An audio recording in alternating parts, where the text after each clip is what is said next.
नमस्कार दोस्तों, आज हम महत्वपूर्ण और रोचक विषय पर बात करेंगे भारतीय पुराणों की सच्चाई के बारे में। यह एक ऐसा विषय है जिसने सदियों से हमारे सांस्कृतिक धरोहर और हमारे समाज को नया आकार दिया है।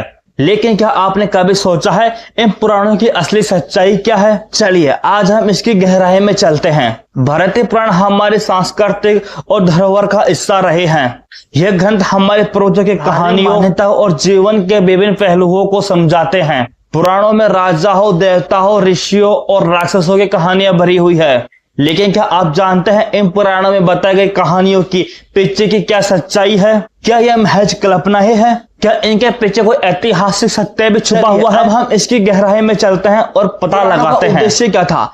पुराण केवल कहानियों के ग्रंथ नहीं थे, बल्कि उनका उद्देश्य नैतिकता, महत्वपूर्ण सिद्धांतों का सरल और रोचक तथ्य से समझना। उदाहरण के लिए श्रीमद् भागवत पुराण, इसमें श्री कृष्ण के जीवन और उनके उपदेशों को विस्तार से बताया गया है। इसमें भगवान श्री कृष्ण के बाल अवस्था से लेकर उनकी युवा अवस्था से ज्यादा महाभारत तक का वर्णन किया गया है। लेकिन क्या यह सभी घटनाएं ऐतिहासिक रूप से सत्य है? बहुत से बड़े बड़े विद्वान मानते हैं इन पुराणों की कहानियां ऐतिहासिक घटनाओं पर आधारित है, लेकिन इनमें काफी कल्पना और अकारण जोड़े गए हैं। पुराणों का एक अपने आप में महत्वपूर्ण पहलू है उनकी प्राथमिकता। जैसे समुद्र ग्रंथ, कई कहानियां जैसे समुद्र मंथन, प्राथमिकता जो जीवन को गहरे संदेश छोड़ती है। समुद्र मंथन कहानी हमें सिखाती है कि देवता और दानव मिलकर अमृत प्राप्त करते हैं और एक साथ मिलकर समुद्र मंथन करते हैं। यह कहानी हमें एकता और प्रयास का कारण बताती है। लेकिन क्या यह सभी सही है?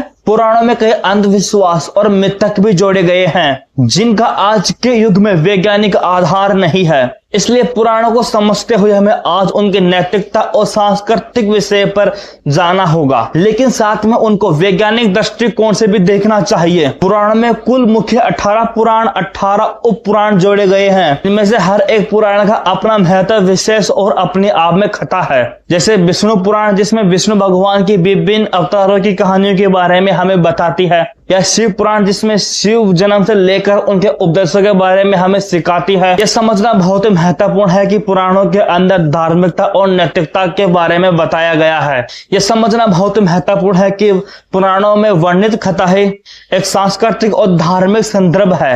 यह कथाएं हमारे पूर्वजों की सोच, उनके जीवन के तरीके, उनके धार्मिक स्थल के बारे में हमें समझाती है। अब सवाल यह उठता है कि हमें इन पुराणों को किस दृष्टिकोण से देखना चाहिए। सबसे पहले हमें यह समझना चाहिए कि पुराणों का लिखने का मुख्य उद्देश्य शिक्षित करना और मनोरंजन करना था। उस समय के लोग इन कहानियों से जीवन के महत्वपूर्ण सबक सीखते थे। लेकिन आज के आधुनिक समय के अंदर हमें इन पुराणों को अंधविश्वास और कट्टरता के माध्यम से नहीं देखना चाहिए। हमें इनके प्राथमिक और नैतिकता पहलुओं को समझना चाहिए, लेकिन साथ में वैज्ञानिक और तार्किक दृष्टिकोण को भी अपनाना चाहिए। आइए अब हम कुछ मुख्य पुराणों की कहानियों, प्राथमिक और नैतिक संदेशों को समझने की कोशिश करते हैं। विष्णु पुराण में मत्स्य अवतार की कहानी है। इस कहानी में विष्णु भगवान एक मछली के रूप में प्रकट होते हैं और एक राजा को आने वाले प्रलय से बचाने की चेतावनी देते हैं। इस कहानी का प्राथमिकता और अर्थ है कि हमें हमारे पर्यावरण के बारे में सचेत रहना चाहिए और जीवन से कुछ ना कुछ सीखते रहना चाहिए। इस तरह शिव पुराण के अंदर भगवान शिव और